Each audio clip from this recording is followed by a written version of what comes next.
기도드리시겠습니다. 거룩하시고 은혜가 넘치시는 하나님 아버지, 당신께 영광과 찬양과 경배를 올려드립니다. 아멘. 죄인인 줄 몰랐던 저희에게 죄인임을 알게 하시고 십자가의 보혈로 죽었던 영혼을 살리시고 대속의 은총을 완성하신 주님께 감사 찬양을 드립니다. 아멘. 뒤돌아보면 저희를 지으신 뜻대로 세상과 구별되게 살지 못하고 늘 부족함과 연약함으로 살아왔음을 고백하고 회개합니다. 바라옵기는 힘든 시련과 아픔 속에서도 주님 덕분에 기뻐하고 감사할 수 있는 신실한 믿음의 자녀가 되도록 인도하여 주옵소서. 아멘. 오늘 이 시간도 아버지의 은혜로 물들게 하시어 구원받고 영적으로 성숙할 수 있도록 하게 하시고 오직 말씀과 기도로 온전히 순복하고 복음을 전하는 거듭난 주님의 자녀들로 세워주옵소서.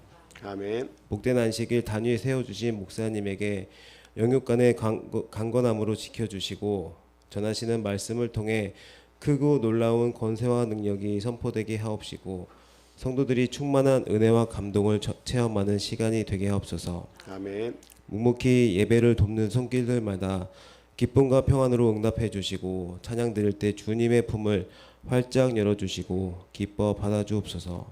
아멘. 이 모든 말씀 거룩하신 예수 그리스도의 이름으로 기도드립니다. 아멘.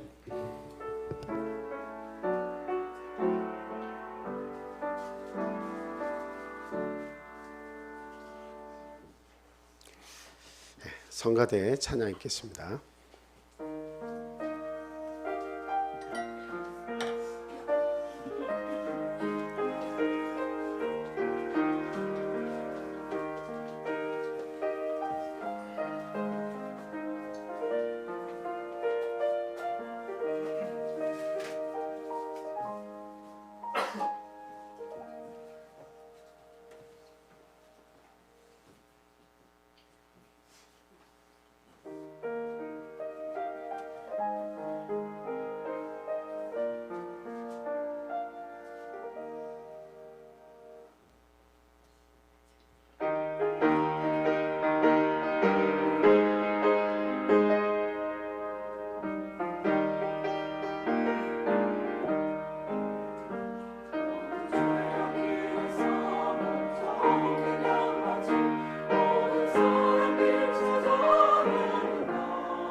감사합니다.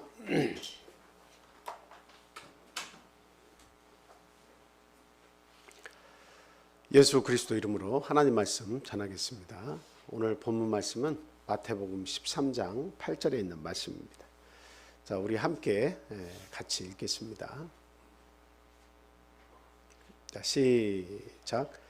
더러는 좋은 땅에 떨어짐에 어떤 것은 100배, 어떤 것은 60배, 어떤 것은 30배의 결실을 하였느니라. 아멘. 요즘에는 이렇게 들녘을 지나가다 보면 사람들은 하나도 안 보이는데 언제는 모종이 다 심어져 있고 언제는 그것이 다 추수가 되어 있고 그렇습니다. 아마 논 곁을 지나가시면서 그 하나의 그 싹이 나중에 결실을 얻었을 때 몇 개나 나달을 얻을 것인가 이게 관심을 가지시고 아마 세워보신 분이 그래도 좀 있으실 거라는 생각이 듭니다. 보통 몇 개 이렇게 열리던가요? 제가 한번 세보니까 기본 45알에서 50알 이상은 다 열리더라고요. 그리고 많게 열린 것은 정말 저 말씀대로 100개가 넘게 달리는 그런 이삭도 있습니다. 참 이런 말씀을 통해서 우리에게 주고자 하시는 하나님의 그 메시지는 무엇일까? 한번 여러분들이 한번 생각해 보세요. 좋은 땅에 씨앗이 떨어졌는데 100배를 수확을 얻기도 하고 또 어떤 것은 60배, 어떤 것은 30배의 그 수확을 했다라고 하는 저 결실에 관한 말씀이죠. 여기에서 우리가 그 중요하게 생각해야 되는 포인트가 두 가지가 있습니다. 첫째는 좋은 땅에 관한 문제입니다. 그리고 둘째는 결실, 그 축복에 관한 그런 메시지입니다. 그래서 1차적으로 가장 좋아야 되는 것은 무엇이냐면 좋은 땅이어야 된다라고 하는 겁니다. 저 말씀의 핵심은 좋은 땅이어야 한다. 근데 우리가 주기도문을 우리가 예배 때마다 하고 어떤 모임 때마다 주기도문을 합니다만 주기도문에 관해서 우리가 꼭 생각해야 되는 것은 무엇이냐면 뜻이 하늘에서 이루어진 것 같이 땅에서도 이루어집니다 할 때 그 땅이 어디냐라고 하는 것을 여러분들이 아셔야 돼요. 우리가 항상 생각할 때 하늘에서 이루어진 것이 우리가 사는 이 땅에서도 하나님의 뜻이 이루어진다 이렇게 항상 기본적으로 생각을 하잖아요. 근데 정말 그 땅이 어딘지를 우리가 꼭 생각을 하셔야 된다는 거예요. 그러면 우리가 일용할 양식을 주셔서 감사합니다 하는 그 주기도문 속의 내용은 그 양식은 이 땅에서 우리가 먹고 사는 또 그 양식이냐 하는 겁니다. 여러분 어떻게 생각해요? 주기도문 하실 때마다 그 의미를 항상 되새기면서 기도를 하셨을 텐데 그 땅과 양식은 도대체 어디에서 이루어지는 그런 내용인지 생각해 보셨습니까? 우리 예수님께서도 제자들이 볼 때 예수님이 시장하실 것 같아서 음식을 준비해 드릴까요? 라고 했더니 아니다. 나에게는 내가 따로 먹을 양식이 있다. 그렇게 얘기하셨잖아요. 그 양식이에요. 그 양식. 그리고 그 땅이라고 하는 것은 하나님의 뜻이 임하는 그 땅이라고 하는 것은 오늘날 우리 세상에 하나님의 뜻이 임하기도 하지만 정말 중요한 그 나라와 땅은 우리 마음속에 임하는 것을 이야기하고 있습니다. 그래서 주기도문의 전체 내용은 내가 아닌 땅에 관해서 하나님의 역사가 이루어지게 해 주시옵소서. 나라와 권세와 영광이 이 땅에 영원히 있겠습니다. 이거 기도하는 거 아니에요. 중요한 것은 내 속에서 이루어진 하나님의 나라 속에 하나님의 권세와 그 영광이 무궁토록 내 속에서 거해 주십시오 하고 기도하는 거예요. 처음부터 마지막까지 내 마음의 나라에서 이루어지는 것에 관해서 주기도문을 계속 기도를 하라고 하고 있습니다. 그러면 그 양식이라고 하는 것은 일용할 양식을 주셔서 감사하다고 하는 그 양식 또한 어떤 양식이겠습니까?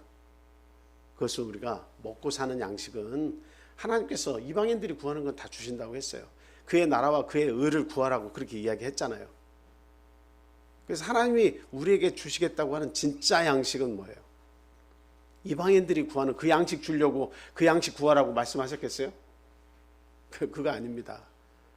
그건 하나님의 말씀을 이야기한 거예요. 예수님도 마찬가지로 하나님의 말씀대로 그 양식을 하나님의 일을 하는 것을 그 양식이라고 했잖아요. 하나님을 그 구하고 하나님께서 주시는 그 말씀을 가지고 사는 것, 하나님의 일을 하는 것이 나의 먹을 양식이라고 그렇게 말씀하셨단 말이죠. 그래서 오늘날 우리에게 하나님이 주시는 그 은혜의 말씀, 그것이 곧 양식이 되어서 내 마음밭에 떨어져서 또 마음에 이루어지는 하나님의 나라 속에서 그 양식이 떨어지지 않도록 하게 해달라는 거예요. 이게 주기도문의 그 핵심이에요.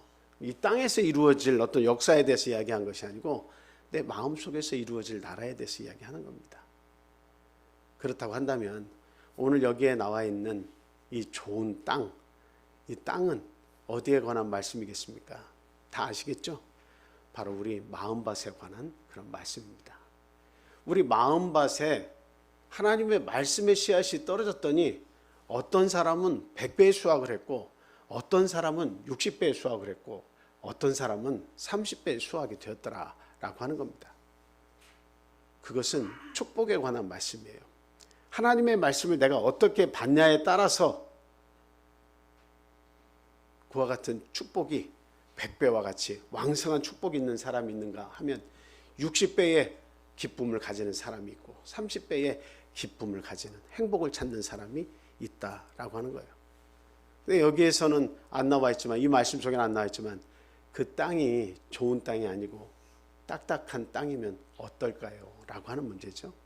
그 마음밭이 딱딱해서 하나님의 말씀을 품을 수가 없는 그러한 마음밭이라면, 그러한 땅이라면 하나님의 말씀을 아무리 전달을 해도 그 닫혀진 마음과 그 딱딱한 마음 속에 떨어진 그 하나님의 말씀은 살아날 수 있겠습니까? 없겠습니까? 100배의 결실을 할 수 있겠어요? 60배나 혹 30배의 결실을 이룰 수 있겠습니까? 그 마음밭에 하나님의 축복이, 그 즐거움과 감사와 영광과 하나님이 주시고자 하는 모든 하늘의 축복이 그 마음 가운데서 역사할 수 있겠습니까? 내가 메말라 있고 닫혀 있고 돌짝밭이 가득하 있는 그런 마음밭이라면 어떻게 거기에서 하나님의 말씀을 통해서 그 기쁨을 추수할 수 있겠느냐라고 하는 말씀이에요. 결코 그 신앙 안에서는 하나님이 주시는 축복을 받을 수가 없는 거예요. 그런데도 불구하고 우리는 항상 나는 많은 하나님에 대한 지식을 가지고 있고 나는 그래도 믿음대로 살려고 한다고 그렇게 생각을 합니다. 그런데 여전히 내 삶을 보면 뭔가 내 계획대로 되는 것 같지 않고 내 삶을 보면 뭔가 삐쩍삐쩍 마르는 것 같고 정신이며 마음이며 왜 이렇게 힘든지 모르겠다 이렇게 생각이 들 수도 있습니다. 그것은 우리가 일생을 먹고 사는 문제에 이렇게 묶여가지고요 종노릇하기 때문입니다. 자유함이 없는 거예요. 우리가 신앙생활을 하는 것은 이게 가장 중요한 문제예요. 이 문제가 해결이 돼야 그 다음에 우리 믿음의 사람들은 그 다음으로 넘어갈 수 있는데 이 문제가 해결이 안 되면 종속돼서 살아가는 거예요. 이 세상이 언제 끝날지 모르지만 그냥 그 먹고 사는 문제에 집착하고 그것에 딱 묶여가지고 더 이상의 어떤 믿음의 진전이 없는 겁니다. 참 안타까운 문제죠. 그래서 저는 오늘 이 시간 여러분들께 말씀드리고자 하는 것은 제일 중요한 것은 좋은 믿음의 밭을 만드는 것이다 라고 하는 거예요. 우리의 마음속에 정말 좋은 믿음의 땅을 우리가 만들어야 한다라고 하는 말씀입니다. 그래서 믿음의 그 땅을 우리가 만들면 뭐 돌짝밭도 제거해야 되고 딱딱하게 땅이 만들어졌으면 거기에 또 어떻게 해야 돼요? 어떤 도끼든 농기구를 가지고 그 땅을 다 헤쳐서 다 섞어가지고 돌들은 다 벗어 던지고 그것을 기름지도록 물도 주고 땅을 조금 무르게 만들어주고 거기에다가 비료도 주고 여러 가지 작업을 해야 되잖아요. 믿음의 땅을 만들어야 돼요. 믿음의 땅도 좋은 땅을 만들어야 돼요. 그러면 최하 30배 이상의 축복은 하나님께서 약속을 하신 겁니다. 그걸 뭐 숫자적으로 30배라고 하는 의미보다는 그와 같이 아무리 부족해도 이와 같은 축복을 내가 주겠다라고 하는 거 아니겠습니까? 그래서 믿음의 좋은 밭을 만들면 그 다음은 자동으로 되는 거예요. 자동으로 되는 거예요. 뭐 안식일을 우리가 제대로 준수해라. 그리고 또 우리가 11조와 하나님께 드리는 헌물과 헌금 이런 것들 해야 되지 않겠느냐, 정확하게 해야 되지 않겠느냐, 이런 말 할 필요 없어요. 내 믿음의 밭이 거름지게 잘 만들어지면, 그 마음밭이 부드럽게 되면 이거는 자동으로 되는 거예요. 그것을 누가 말해서 되는 게 아닙니다. 내가 하나님을 알고 하나님께 감사할 줄 알고 하나님이 나의 구원자이심을 알면 자동으로 되는 겁니다. 그래서 굳이 누군가가 그것을 안식일을 강요한다고 해서 안식일을 지키고, 그리고 11조와 헌물과 헌금을 강요한다고 해서 하고, 결코 그렇게 돼서는 안 되고 그럴 수도 없는 거예요. 그래서 오늘날 우리가 이 이스라엘 나라를 이렇게 잘 살펴보면 하나님께서 그 축복된 나라를 만들기 위해서, 그 축복된 백성을 만들기 위해서 하나님께서 장치적으로 주신 것이 있다라고 하는 겁니다. 그게 뭐예요? 물론 오늘 이 시간 말씀드리지 않아도 그 십계명과 속죄 제사라고 하는 아주 중요한 제사함에 관한 그런 제도도 있죠. 근데 그것 말고 이 하나님의 나라, 하나님의 백성을 축복받게 하시기 위해서 만든 제도적인 장치가 또 있다는 거예요. 그게 뭡니까? 그것은 바로 안식일 준수와 11조, 정확한 11조입니다. 이것은 하나님께서 끊임없이 이스라엘 백성들을 광야에서부터 훈련시키고 가르치신 거예요. 그리고 가나안 땅에 들어가서도 하나님께서 끊임없이 하나님을 사랑하는 백성으로, 축복받은 백성으로 만들기 위해서 훈련시킨 그러한 일들이 안식일과 11조 문제입니다. 그래서 이것은 신앙의 기본이라고 말씀을 드릴 수가 있어요. 이 두 가지만 우리가 제대로 해도 그 사람의 신앙은 믿을 만하다, 안정적이다, 이렇게 말씀을 드릴 수가 있어요. 그러나 여기에서부터 흔들리면 그 다음에 쌓는 모든 믿음의 행위들은 굉장히 불안해요. 받침이 제대로 안 돼 있기 때문에, 이거에 대한 명쾌한 해석이 없고 이거에 대한 명확한 믿음이 없으면 그 불안함 속에서 쌓아온 믿음의 삶은 언제 무너질지 모른다는 거, 이걸 우리가 분명히 인식을 해야 돼요. 그래서 우리의 자녀들도 어려서부터 가르쳐야 됩니다.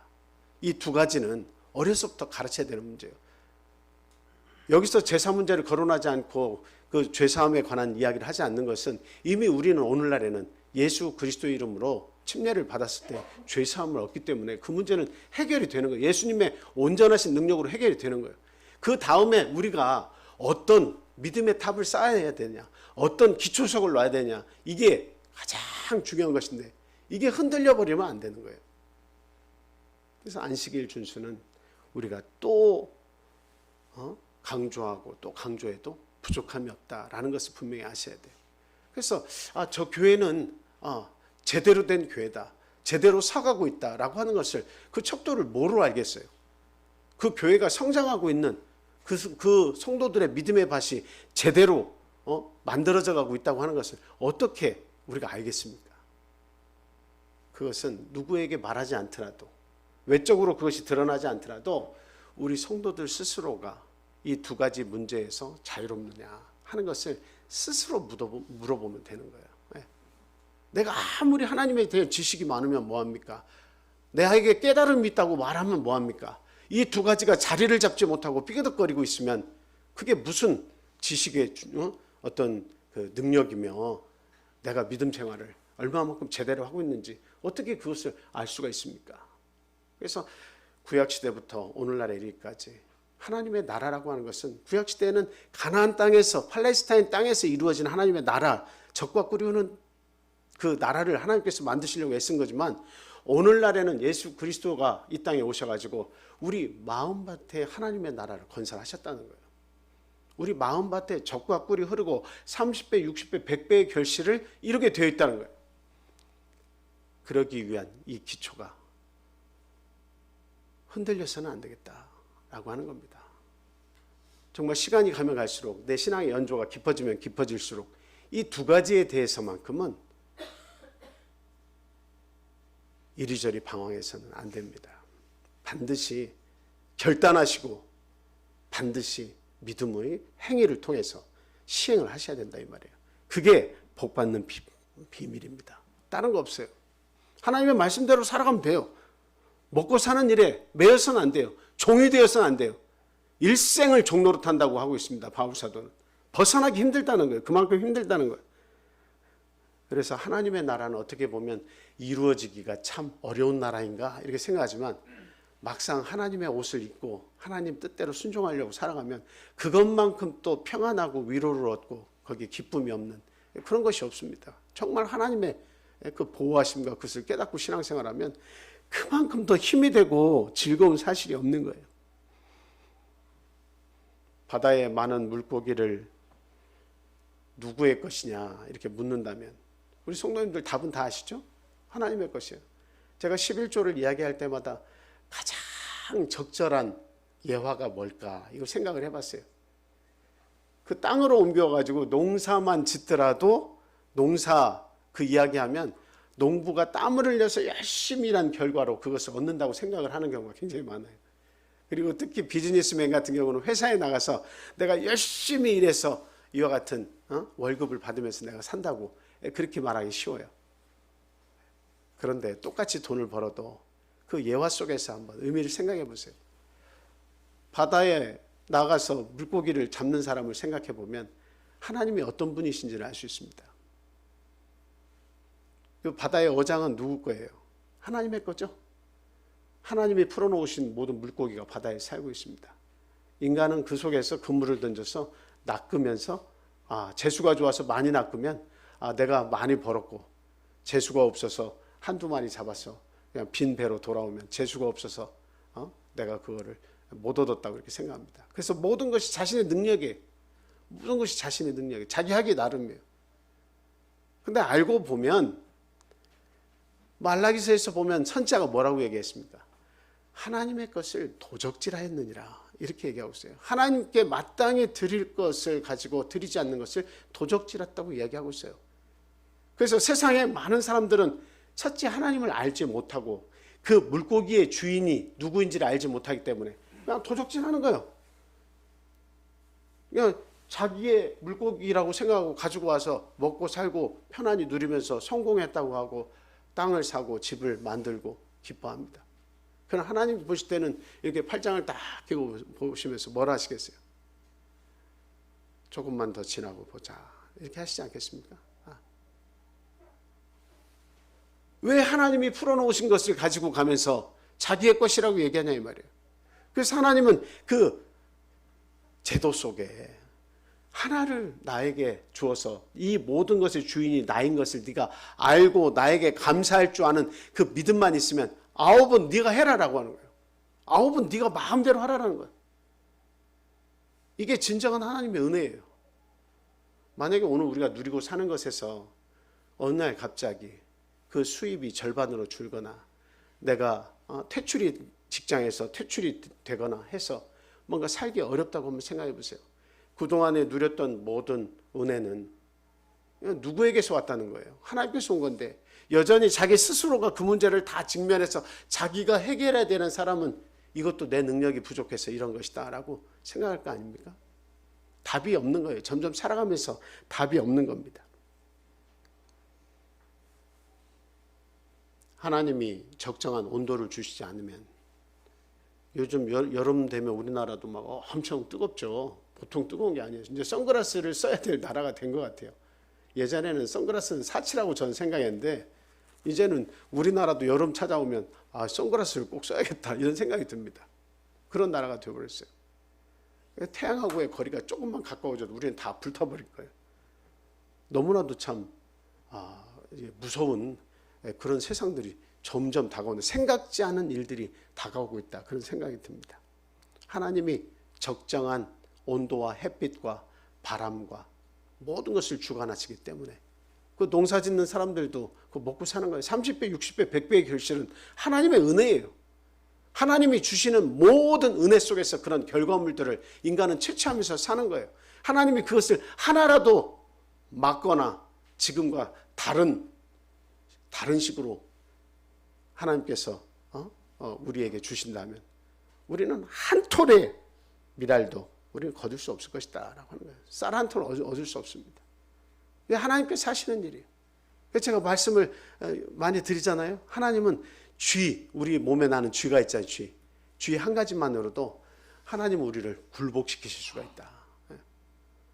만에 하나 날마다 저녁마다 쥐가 난다고 생각해 보세요.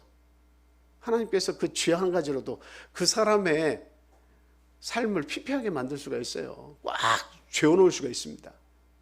뭐 지진이 일어나고 전쟁이 일어나서 하나님께서 하시는 그러한 일들로 인해 가지고 우리를 꽉 붙잡고 계신다. 그것도 그렇게 하실 수가 있지만 우리 몸에 일어나는 신체적인 변화 한 가지만으로도 하나님 우리를 꼭 붙잡고 계실 수가 있습니다. 그만큼 하나님은 우리의 생명을 딱 가지고 계시다라는 사실을 우리는 분명히 알고 그분의 뜻을 알고 그분께 순종할 수 있는 하나님께 기쁨을 드리는 그런 신앙자들이 다 되어야 되겠다라고 하는 것입니다. 저는 오늘 뭐 성경 말씀을 많이 찾기보다는 한 분의 일생에 관한 이야기를 제가 간증을 드리려고 해요. 참 이런 간증을 뭐 간략하게 소개해 드린 적이 있습니다만 이런 간증을 드릴 때는 참 안타깝다는 생각이 들어요. 여러분에게 이런 간증을 드릴 수밖에 없는 저의 마음이나 목회자로서 어떻게 보면 그분의 일생을 좋은 이야기도 아닌데 그렇게 좋지 않은 이야기를 여러분께 드리면서 여러분들이 이와 같이 살아서는 안 됩니다라고 하는 그런 예화로 드리는 것이 너무나 마음이 안타깝고 힘이 들어요. 하지만 아셔야겠다라고 하는 거예요. 왜? 우리가 직접적인 경험을 하기는 참 어려워요. 하나님께서 막 잘 살고 있는데 딱 벼락을 내리셔서 생명을 가져가시거나 어떤 힘든 일을 당하게 하셔서 그 재산의 절반을 가져가신다든가 어떤 그 가정 속에 아픔을 주셔가지고 그 자녀에게 병을 주시거나 어떤 고통을 주셔가지고 하나님께서 뭔가를 가져가시거나 욥과 같이 그렇게 하는 일들이 비일비재하게 우리 속에 나타나지 않아요. 그럼 방법은 뭐가 있습니까? 그 깨달음이 없을 때 그 방법은 하나님께서 주신 방법은 뭐예요? 내 자신이 깨달으면 너무 좋지만 변화되지 않고 깨달으려고 하지 않고 깨달음이 와도 믿음의 행위로 옮기려고 하지 않는 그런 모습이 지속이 되면 하나님이 어떤 방식으로 우리에게 깨달음을 주셔야겠습니까? 하나님의 말씀을 아무리 줘도 그 삶이 변화가 되지 않고 영향을 받지 않는다면 직접 경험이 아니라도 간접 경험을 통해서 어떻게 해요? 거기에서 깨달음을 얻도록 하나님은 또 인도하시는 거예요. 그래서 삶의 간증이라는 이야기가 그래서 나오는 거예요. 어떤 계기로 삼을 수 있는 그런 강력한 간증을 통해서 이렇게 살면 안 되겠구나 하는 것을 우리가 깨닫도록 하시는 거죠. 그게 간증이에요. 그래서 저는 그분의 그런 삶을 여러분에게 소개를 함으로써 우리들이 지금 살아가는 이 모습들이 과연 하나님 보시기에 합당한가라고 하는 것을 같이 생각해 보고자 이 말씀을 드립니다. 제가 중학교 때인가요? 그 청년들 부흥회를 하는데 한 분이 간증을 하셨어요. 간증을 해주셨는데 그때 굉장히 그 간증 말씀을 듣고 나도 저렇게 살아야겠구나 이런 생각을 했습니다. 그분의 성공담이었어요. 그분이 수산대학을 졸업을 하고 선장 코스를 밟아가지고 그 고기를 잡는 어선의 선장이 됐습니다. 처음에는 뭐 작은 배들을 이렇게 탔겠죠. 그러다가 어느 순간 내가 정말 좀 성공하고 싶다 이런 마음이 들어서 제가 그때 어렸을 때 듣기로는 모로코라고 이렇게 들었어요. 모로코인지 어딘지는 지금 상황에서 바다가 접한 어떤 그 나라였는데 근데 그 나라에 직접 가가지고 그 배 선주를 이렇게 만나기를 자청을 했습니다. 그러니까 아무리 그 선주에 사는 집 앞에 나와가지고 그냥 문을 두드리고 초인종을 누르고 끊임없이 거기서 가지도 않고 며칠이고 계속 그 자리에 있으면서 만나기를 요청해도 그 선주가 만나주지 않는 거예요. 그도 질 수 없다 생각하고 거기서 꼼짝을 않고 계속 상주하면서 선주가 나와서 자기를 만나줄 때까지 물러서지 않았습니다. 그러니까 그 선주가 결국에는 문을 열고 들어오라고 하면서 참 너같이 바보는 없다. 내가 너를 안 만나주겠다는데 내가 너에게 배를 주지 않겠다는데 너는 무슨 심보로 이렇게 무슨 대포가 있어가지고 이렇게 여기서 떠나지 않고 나를 만나기를 그렇게 간구하고 있냐, 이야기나 한번 들어보자라고 했습니다. 그래서 그분이 자기의 과거 이야기를 쭉 하면서 저는 정말 참치를 잡는 큰 선장이 돼서 성공을 하고 싶습니다. 저에게 기회를 주십시오. 그리고서는 그 사람이 한번 생각해 보겠다라고 하고 돌려보냈어요. 네, 나중에 연락이 왔는데 헬기 한 대하고 큰 참치잡이 어망어선을 내가 이 기간 동안에 너에게 빌려주겠다. 이렇게 결과가 왔다는 겁니다. 그래서 그분이 헬기를 타고 위에서 그 바다를 이렇게 조망하면서 그 배들에게 참치들이 막 움직일 거 아니에요. 그러면 여기서 그물을 치라고 하면은 그때 그물을 팍 치면은 그 한 마리에 수백만 원 하는 그 참치들이 몇백 마리, 몇천 마리씩 그렇게 잡혔다는 거죠. 그래서 얼마 되지 않아서 이분은 갑부가 됐습니다. 그 선주에게 주는 그 모든 그 수산물의 절반을 딱 그 선주에게 주고 나머지에서의 그 또 절반은 자신의 것인데 어마어마한 부를 축적을 했어요. 그래서 저기 그 경상도 고성이라는 땅에 참치 회사를 설립을 했습니다. 그래가지고 잡은 것을 냉동을 시켜가지고 일본에 수출을 하는 거죠. 돈을 어마어마하게 벌었어요. 우리가 생각하는 1억, 2억이 아닙니다. 수백억을 버셨어요.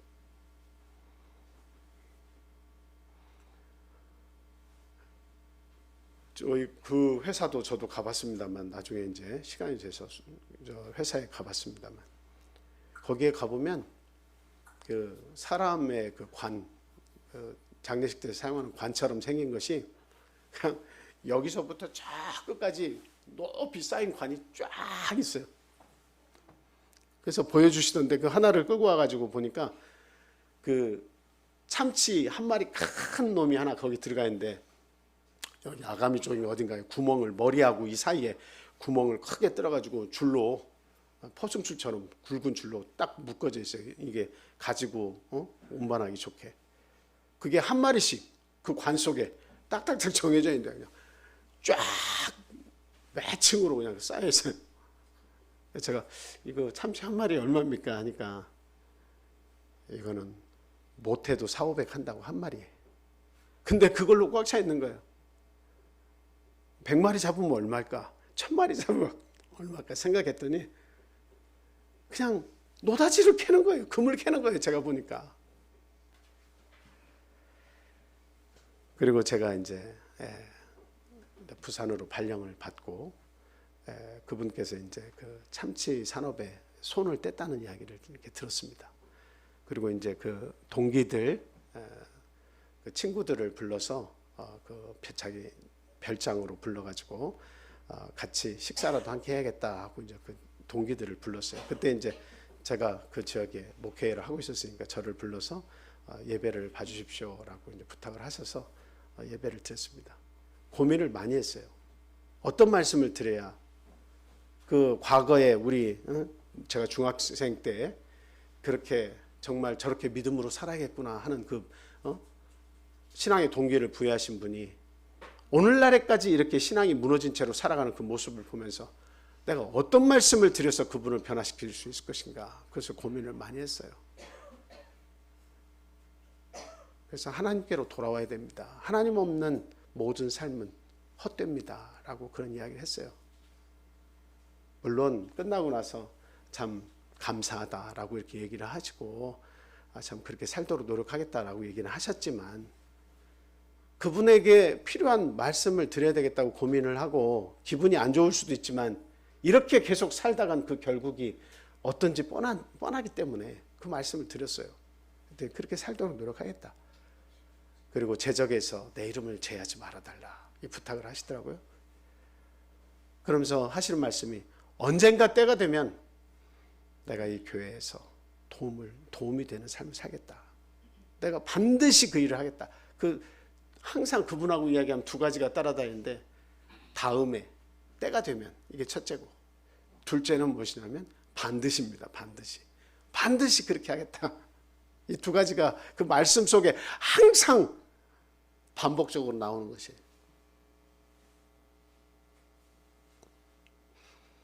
그분이 어렸을 때 우리 애들에게 그렇게 큰 믿음에 참 동기를 부여하시고 정말 믿음으로 살면 하나님이 이런 결과를 주신다라고 한 사실을 우리가 생각할 때는 너무나 감명을 받았지만, 그 이후에 해외에서 거의 절반을 보내시면서 몇십 년을 외국에서 타국에서 거의 3분의 1 정도는 우리나라에서 사시고, 많으면 절반 우리나라에서 사시고, 나머지는 다 외국에서만 사시는 분이에요. 근데 그때 당시에 저희 교회가 건축을 진행을 하고 있었습니다. 그걸 잘 알고 계세요. 그러면서 제가 부탁을 여러 번 했습니다.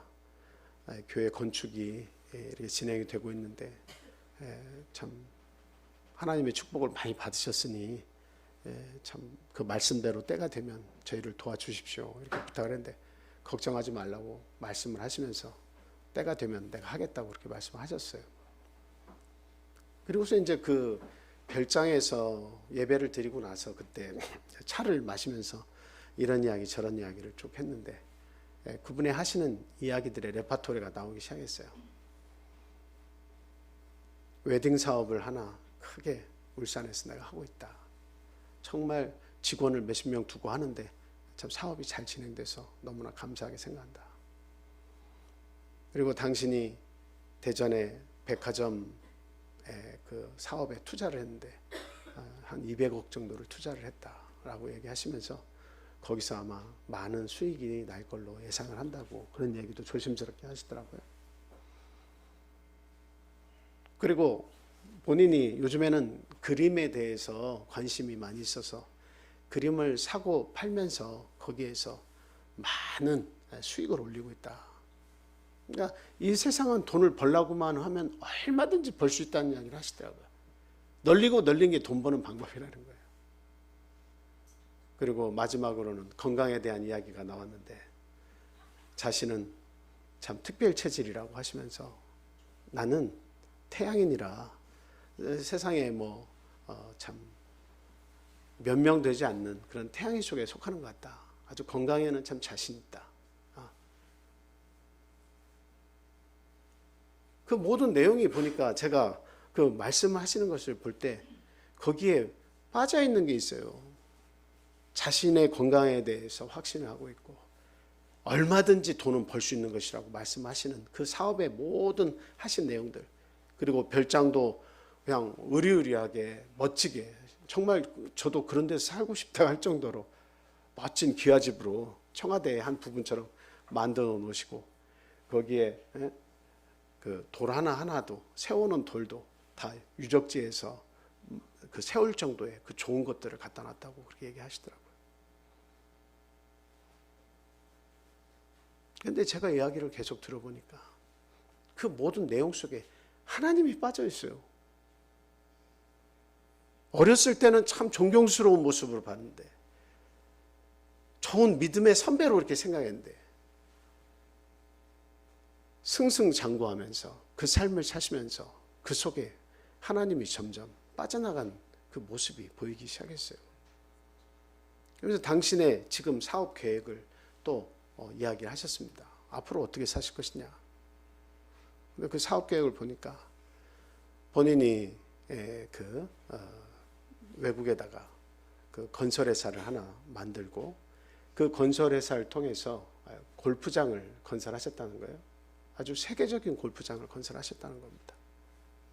그래서 정말 유명한 골프 선수들을 다 유치해서 세계적인 대회도 유치를 한 그런 골프장이에요. 아주 이름 있는 그런 골프장을 만들었습니다. 그래서 그것을 결국은 골프장 사업을 하기 위한 것이 아니고 돈을 벌기 위한 중간 단계의 사업을 얘기하시는 거예요. 그래서 그것을 세계적인 수준으로 올려놓고 많은 사람들을 초대해서 이름을 알린 다음에 중국인에게 그 골프장을 팔았습니다. 어마어마한 부를 또 가졌어요. 그리고 그 다음 계획이 뭐냐. 나름대로 당신의 그 아주 거창한 사업 계획이 있었는데 그것은 뭐냐면 라오스에다가 커피 농장을 만드는 거였습니다. 그래서 우리나라 사람들이 지금으로부터 그분의 그 이야기를 들은 것이 한 12, 13년 전입니다. 12년 전? 12년 뭐 그 정도 되는 것 같아요. 지금부터.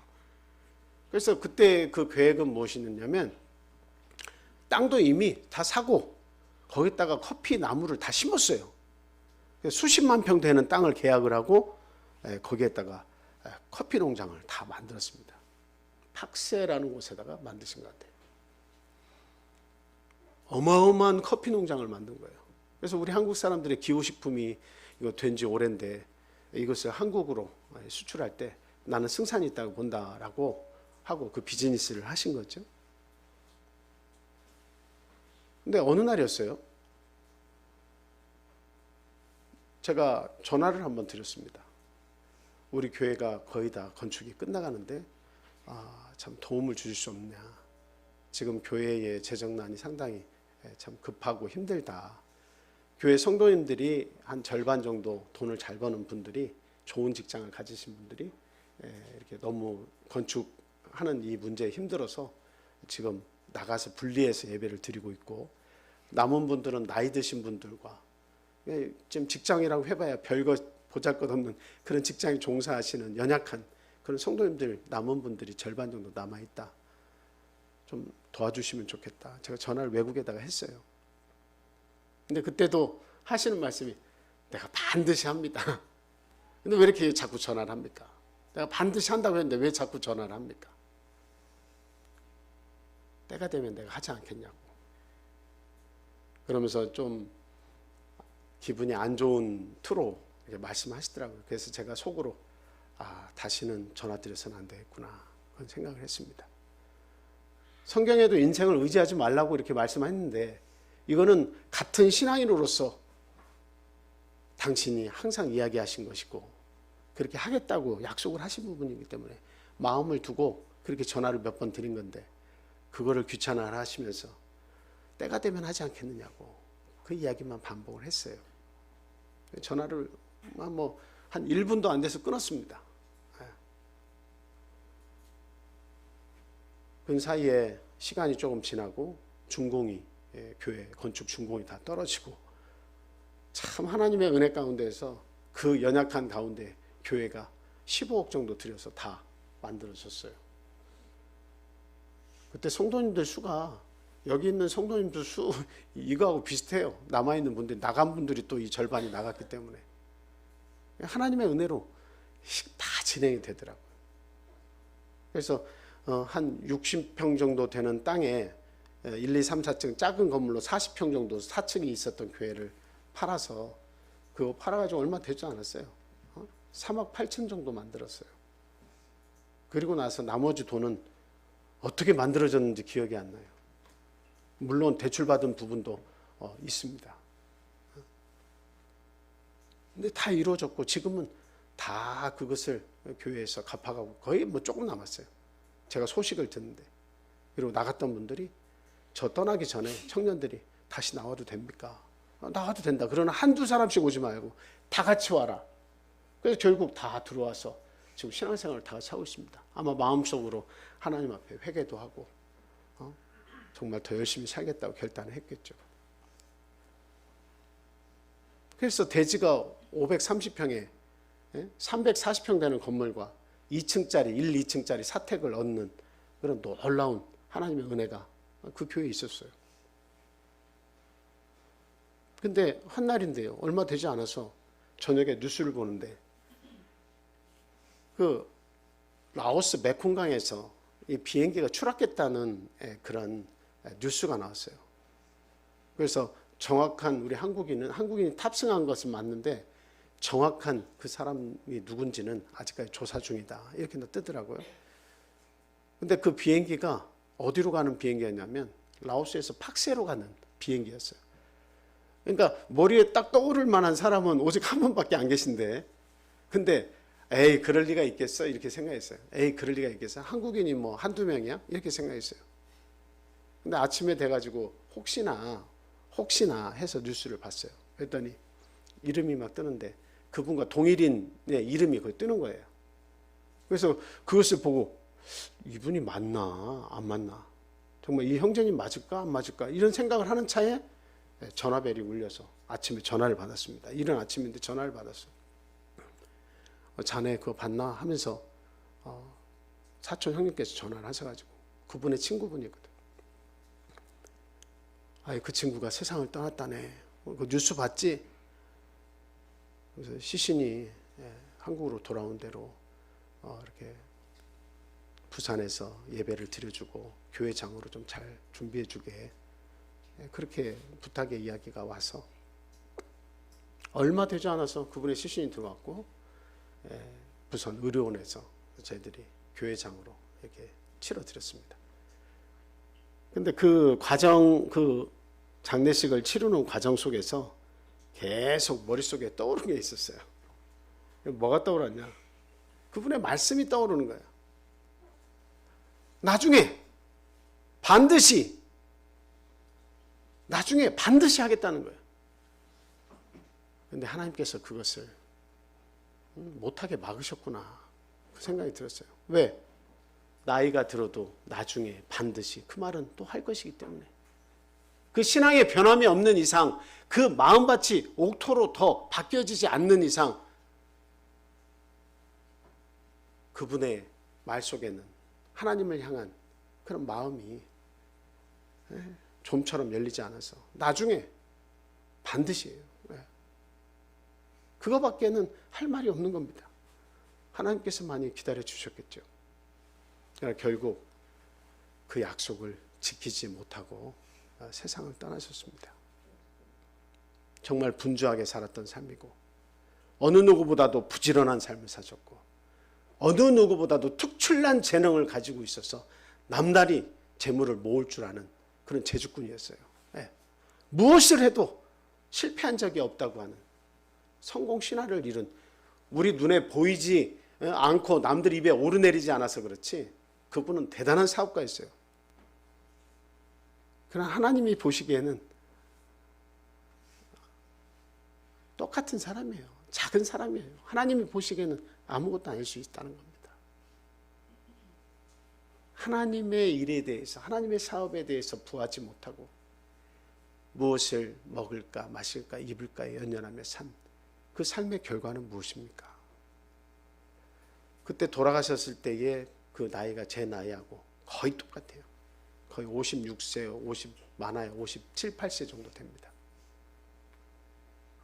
만약에 지금까지 우리가 하나님의 일을 논하면서 그 사업이 승승장구하면서 하나님께 충성스러운 일꾼으로 살면서 우리 곁에 함께 하시고 믿음 생활을 같이 했다면 얼마나 좋았을까요? 얼마나 많은 사람들에게 좋은 영향력을 끼치면서 사셨을까요? 하나님이 또한 그 삶을 얼마나 기쁘시게 받아주시고 더 귀한 축복으로 그와 함께 하셨을까요? 장례식 내내 어떤 말씀을 해야 할까 고민이 가장 많이 된 장례식이었어요. 이분의 삶을 축복을 해야 되나? 이분의 삶을 어떻게 말해야 되나? 그러니까 오직 그 장례식 순간순간마다 드는 생각은 하나님 불쌍히 여겨 주십시오. 이 생각밖에 안 되는 거예요. 불쌍히 여겨 주십시오라는 생각밖에 안 되는 거예요. 불쌍히 여겨 주십시오.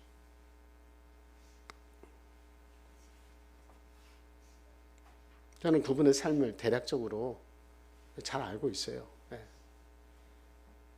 그분하고 만나서 대화도 몇 번 해봤고, 또 이제 그 사시는 이야기들을 많이 접했기 때문에 잘 압니다.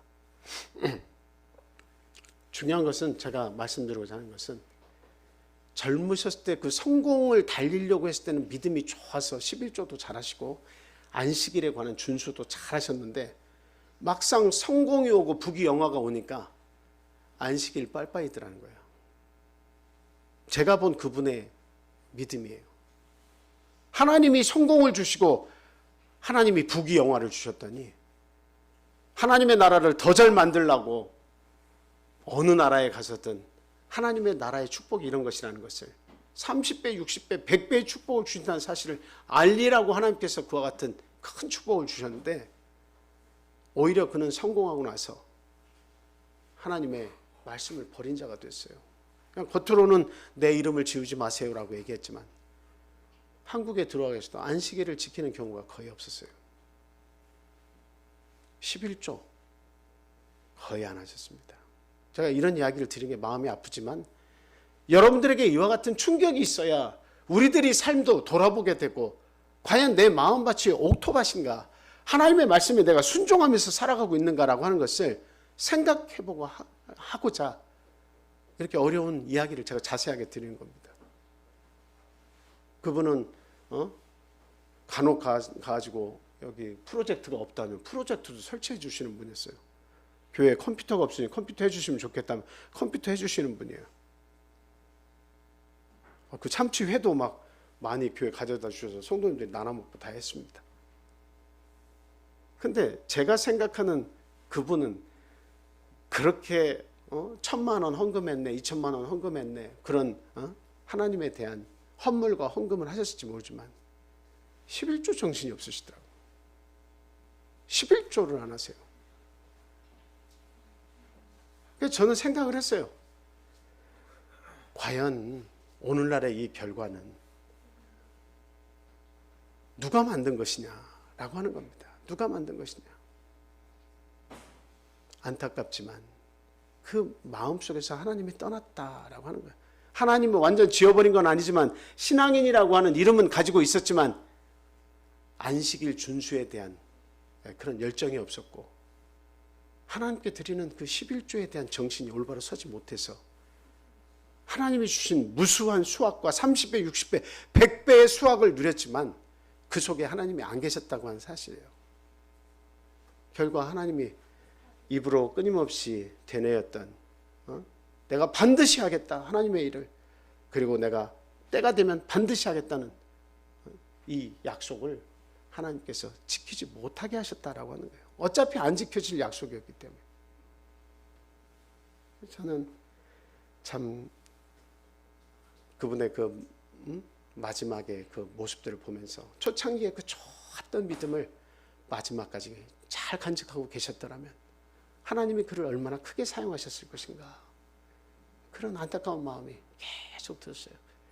그리고 장례식 그 차는 그분의 살던 아파트를 지나고 그 다음에 그분이 열어놓은 웨딩홀, 사업이 잘 되는 울산을 거쳐서, 그리고 당신의 별장을 들려서 돌아보고 그 차가 그 다음에 이렇게 운구차가 이제 마지막을 향해서 갔습니다.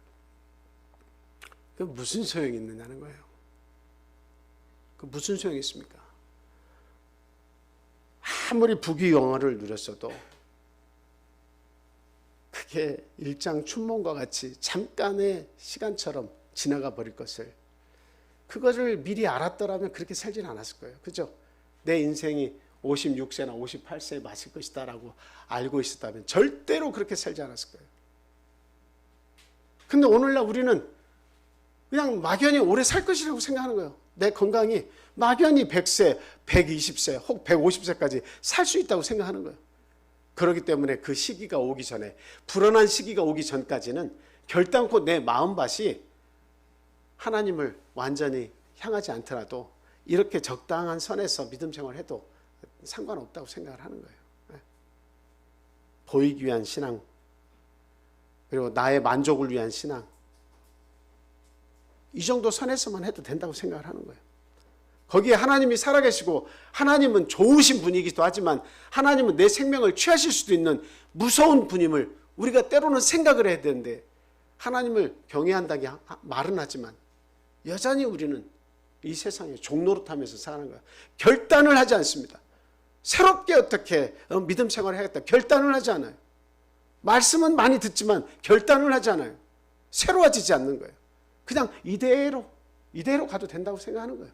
그의 마침표가 어디서 어떻게 찍힐지 참 모르는데 우리의 인생은 100세, 150세 갈 것이라고 생각을 하면서 이대로 흘러가기만 바라는 거예요. 참 너무나도 참 안타까운 그런 마음이 들었습니다. 그래서 오늘날 저희들도 하나님 앞에 기도할 때 우리의 자녀들의 성공을 위해서 기도하고 우리 자신들의 어떤 하는 일을 위해서 하나님께 기도하고 하나님의 축복을 바라죠. 우리들이 기도할 때 30배, 60배, 100배 하나님께서 축복해 주십시오라고 이야기합니다. 그렇다고 한다면 그 이전에 30배, 60배, 100배의 축복을 받기를 원하면 그 이전에 그 땅을 보라 이 말이에요. 그 땅을 우리가 만들어야 된다라고 하는 말씀을 드리는 거예요. 하나님께서 내 안에 만드실 그 나라, 젖과 꿀이 흐르는 나라를 만들어주고 싶어 하세요. 이 나라를 만들어주고 싶어 하셔서 주기도문도 끊임없이 우리 보고 되뇌이라고 하는 거예요. 그 나라는 내 마음속에 만들어질 나라입니다. 그러면 30배, 60배, 100배의 축복을 받기 원한다면 하나님은 뭐부터 준비하라고 얘기하시는 거예요? 좋은 땅을 준비하라는 겁니다. 덜어는 좋은 땅에 떨어졌다는 것은 덜어는 나쁜 땅에도 떨어지고 덜어는 돌짝밭에도 떨어지고 덜어는 가시덤불 가운데도 떨어진다는 말씀이에요. 모두가 다 좋은 땅을 가질 수는 없어요. 그러나 우리 신앙인들의 목표는 뭡니까? 좋은 땅이 되어야 하는 거예요. 가장 1순위는 좋은 땅이 돼야 되는 거예요.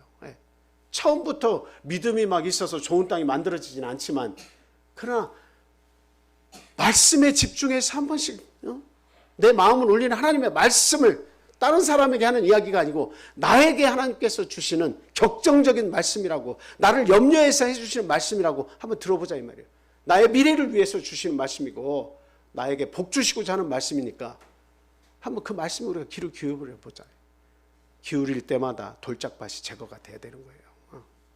하나님의 말씀을 귀 기울여서 고민하면서 들을 때마다 돌짝밭이 엉겅퀴가 벗어져야 된다는 거예요.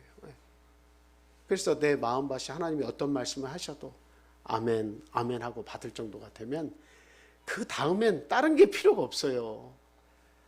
왜 안식일을 지키지 않느냐? 왜 11조 하지 않느냐? 왜 헌금을 하지 않느냐? 이런 이야기 필요하겠습니까? 자유로워져야 된다 이 말이죠. 하나님이 원하시는 것은 자유로움입니다. 하나님이 뭐를 하신다고 해도 무엇을 요구해도 자유로운 상태가 되시면 내 것을 가져가시겠다는 뜻이 아니라 하나님은 가져가면 거기에서 30배, 60배, 100배를 주신다는 거예요. 저 약속은. 우리는 그 믿음밭이 좋아서 하나님의 그 약속을 믿을 줄 알고 바라볼 줄 알아야 되는 거예요. 그게 진짜 신앙이에요. 하나님께서 해주실 것 같지 않으니까 내가 알아서 준비해야 되는 것, 이것은 정말 우리 인생에 해야 될 한 부분이기도 하지만 그게 전부가 되어서는 안 된다는 이야기입니다. 그래서 하나님은 이런 말씀까지 하셨어요. 11조에 관한 말씀인데 말라기서 3장 7절에서 12절 말씀 한번 보겠습니다. 말라기서 3장 7절에서 12절 말씀입니다. 이은영 집사님께서 한번 읽어주시면 좋겠습니다. 네, 말라기서 3장 7절에서 12절 말씀. 만군의 여호와가 이르노라 너희 조상들의 날로부터 너희가 나의 규례를 떠나 지키지 아니하였도다. 그런즉 내게로 돌아오라. 그리하면 나도 너희에게로 돌아가리라 하였더니 너희가 이르기를 우리가 어떻게 하여야 돌아가리리까? 사람이 어찌 하는도다. 사람이 어찌 하나님의 것을 도둑질하겠느냐? 그러나 너희는 나의 것을 도둑질하고도 말하기를 우리가 어떻게 주의 것을 도둑질하였나이까 하는도다. 이는 곧 11조와 봉헌물이라. 너희 곧 온 나라가 나의 것을 도둑질하였으므로 너희가 저주를 받았느니라. 만군의 여호와가 이르노라. 너희의 온전한 11조를 창고에 들여 나의 집에 양식에 있게 하고 그것으로 나를 시험하여 내가 하늘 문을 열고 너희에게 복을 쌓을 곳이 없도록 붙지 아니하나 보라. 만군의 여호와가 이르노라. 내가 너희를 위하여 메뚜기를 금하여 너희 토지 소산을 먹어 없애지 못하게 하며 너희 밭에 포도나무 열매가 기한 전에 떨어지지 않게 하리니 너희 땅이 아름다워짐으로 모든 이방인들이 너희를 복되다 하리라. 만군의 여호와의 말이니라. 아멘. 온전한 11조를 나의 창고에 드리라고 그렇게 이야기하고 계시죠. 황충을 하나님께서 보내지 않겠다. 황충이 막 이렇게 딱 와가지고 메뚜기 팥종이 이런 거 있잖아. 황충 이런 것들이 들어와가지고 그 음식물을 먹기 시작하면 그 심어놓은 곡식들 완전히 다 그냥 다 작살나는 거예요. 끝나는 거예요. 하나님이 그거 보내지 않겠다.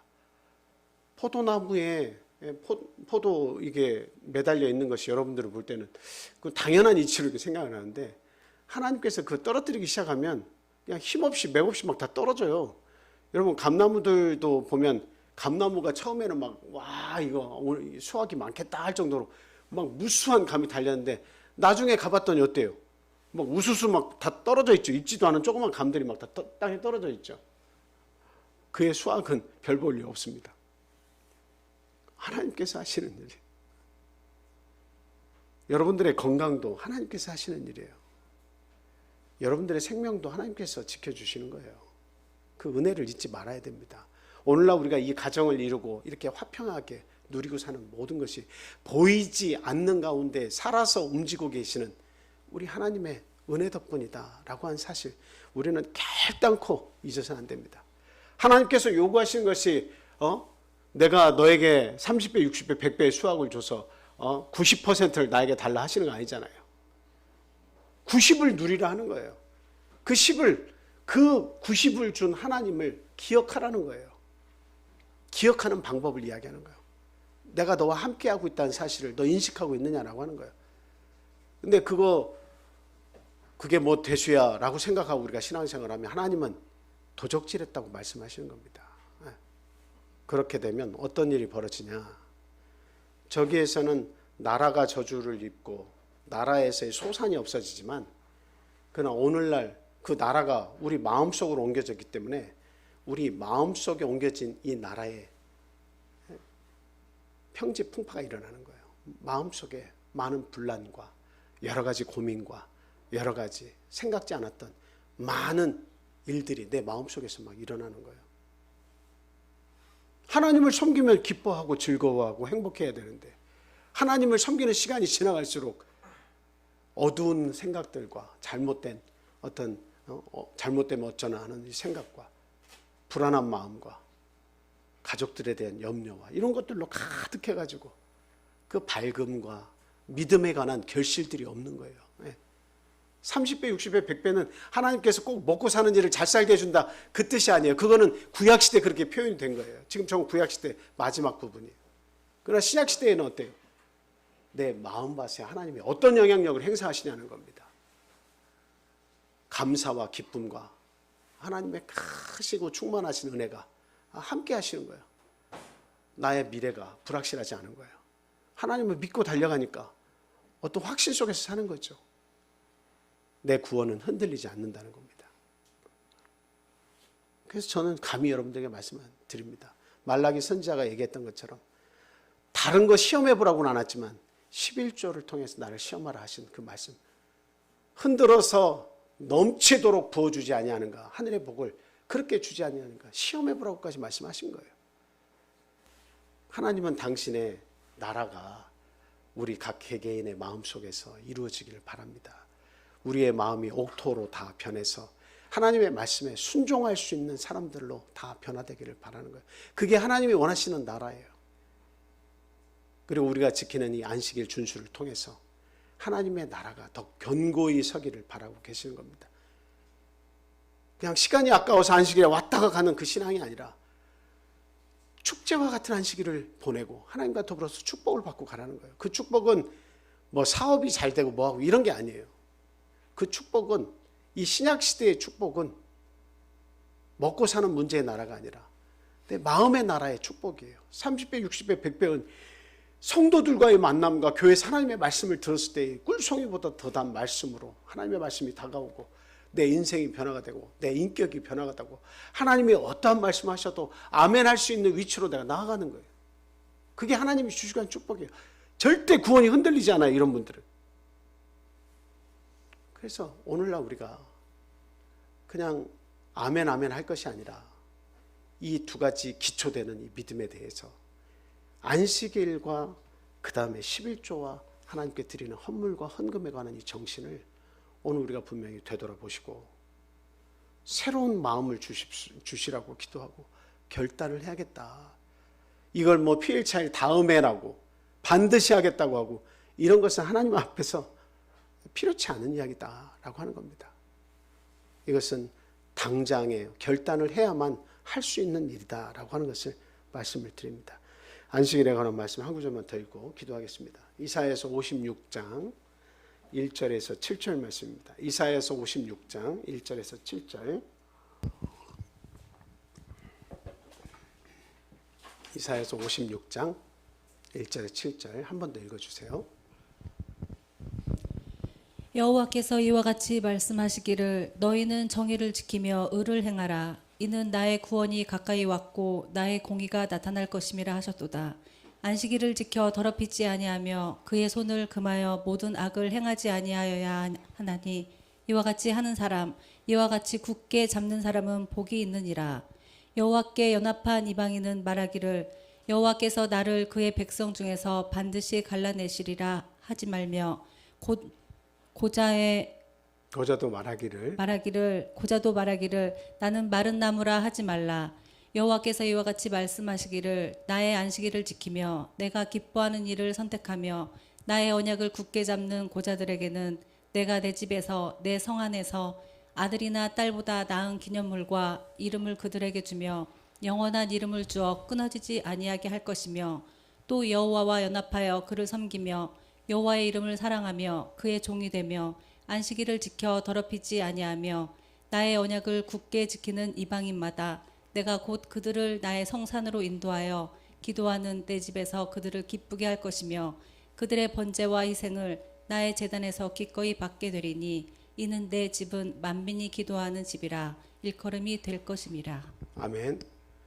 여기서 이제 고자에 관한 말씀이 나오는데 왜 저 말씀하고 있냐면 고자는 성회에 참석을 할 수가 없어요. 하나님을 찬양하는 곳에 나올 수가 없어요. 왜 그랬냐면 그때 당시에는 주로 다른 우상을 섬길 때 내가 이 우상을 섬기겠노라 하면서 하는 의식 속에 그런 행위들이 들어가 있어요. 고자가 되는. 그런 것도 있고 나면서부터도 고자가 되는 경우도 있지만 결국 하나님께서 온전하지 못한 자들은 그 성회에 거룩한 모임에 들어오지 못하도록 이렇게 하셨는데 그런데 지금 보니까 이방인을 향해서 하나님께서 말씀하신 거예요. 왜? 이스라엘이나 유다나 다 믿음 밖으로 다 도망가고 있다는 거죠. 하나님께 순종하기를 싫어하고 육신의 삶을 추구하면서 살고 있으니까 멸망이 그들에게 임했다는 겁니다. 그러면서 그 구원이 어디로 가겠다는 거예요? 이방인들에게 가겠다. 근데 그 이방인들은 그 아주 상징적인 표현이에요. 고자가 가장 연약하고 하나님 앞에 들어올 수 없는, 성회에 참석할 수 없는 그런 존재라는 거예요. 그런 이방인들까지도 하나님께서 어떻게 하시겠다는 거예요? 불러서 축복하겠다. 더 이상 나는 고자라 말하지 않게 하겠다라고 하시는 것은 축복을 주겠다라고 하는 말씀이에요. 새로운 삶을 열어주겠다라고 하는 거예요. 내가 이 새로운 이름을 줘서 예수 그리스도 이름을 받는 자마다 새로운 삶을 살 수 있도록 하나님께서 축복하시겠다라고 하는 거예요. 그런데 그 핵심이 뭐냐? 그 이방인들이나 믿음에서 떠난 자들이나 뭘 다 돌아와야 되냐? 안식일을 돌아와야 된다. 안식일로 돌아와야 된다고 이야기하고 있는 겁니다. 안식일을 지켜 더럽히지 아니하는 그의 아니하는 그런 사람에게 하나님은 복을 주시겠다고 얘기합니다. 그거는 미래에 될 약속에 대해서 이사야 선지자가 한 말씀이에요. 저는 감히 여러분들에게 말씀을 드립니다. 우리의 구원이 흔들리지 않으려면 기초석을 잘라야 돼요. 내 마음밭을 점검하세요. 내 믿음이 진짜인가 가짜인가. 그리고 끊임없이 이 안식일 준수와 그 다음에 11조와 헌물에 대해서 싸우시기 바랍니다. 마음에서 싸워야 돼요. 싸워서 승리하셔야 돼요. 그래서 그런 정말 온전해져 가는 우리 성도들이 한 사람 한 사람 늘어날 때 이 교회는 누가 부응하지 말라고 해도 누가 막아도 부응이 되게 돼 있어요. 아직 우리에게 그 깨달음이 적고 아직도 내 마음대로식의 사고가 있어서 우리의 교회가 제자리 걸음을 하고 있는지는 모르겠습니다. 그러나 저는 외적인 수가 늘어나는 그것을 교회 발전이라고 생각지 않습니다. 한 사람 한 사람이 깨어 있어서 정말 믿음 생활을 즐겁게 행복하게 하는 그런 수준에 오르면 그게 진짜 하나님이 원하신 교회라고 생각해요. 하나님께서 기쁨을 주겠다고 약속하신 저 약속 우리는 꼭 기억을 해야 되겠습니다. 자, 우리 다 같이 기도하겠습니다. 할렐루야. 거룩하신 우리 주 예수 그리스도 이름으로 기도합니다. 천지 만물을 창조하시고 그 좋은 만물을 우리에게 선물로 주신 하나님 감사합니다. 죄와 사망의 굴레에서 십자가의 고통을 참으시고 저희들의 모든 죄를 사해 주신 우리 예수님을 생각하며 감사와 찬송을 올립니다. 하나님, 저희가 사는 동안 우리의 욕심의 눈이 어두워서 하나님의 말씀 중심으로 살지 못하고 교회 중심으로 살지 못하고 하나님께서 주신 영적 가나안이 내 마음밭에 이루어졌음에도 불구하고 그 나라를 위해 살지 못하는 부족한 삶을 저희들이 살았음을 고백합니다. 하나님, 회개하오니 우리의 이 회개를 받아주시고 올바른 길로 나아갈 수 있는 용기와 결단할 수 있는 힘을 저희에게 허락하여 주시옵소서. 믿음의 기초석을 제대로 놓고 신앙생활할 수 있도록 하나님 은혜 베풀어 주시옵소서. 온전한 11조를 하나님께 드리기를 고민하며 힘을 쓰는 저희들이 되기를 간절히 원하오니 이 기도 들어주시옵소서. 또한 저희들이 안식일을 기억하여 거룩히 지키라고 하는 하나님의 명령에 자발적인 순종이 이루어질 수 있도록 주님 도와주시옵소서. 먹고 사는 문제의 종이 되어서 하나님을 버리며 신앙을 버리는 행위가 우리의 삶 속에 나타나지 않도록 주님 우리의 믿음을 지켜 주시옵소서. 앞으로 남은 우리의 삶이 얼마가 됐든지 그 모든 삶을 영위하도록 도우시는 분, 지켜 보호하시는 분은 하나님이시라는 사실을 분명히 믿고 우리에게 30배, 60배, 100배의 결실을 주시겠다고 하는 하나님의 약속을 믿고 하나님의 말씀과 뜻에 순종하는 저희 참빛교회 성도들 다 될 수 있도록 하나님 은혜 베풀어 주시옵소서.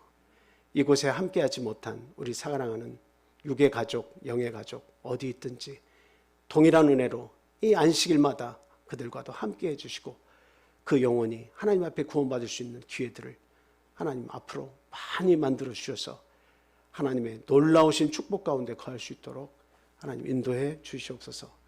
오늘 모든 안식일의 일정 위에 하나님이 함께 하시기를 간절히 소원하며 예수 그리스도 이름으로 감사하며 기도합니다. 아멘.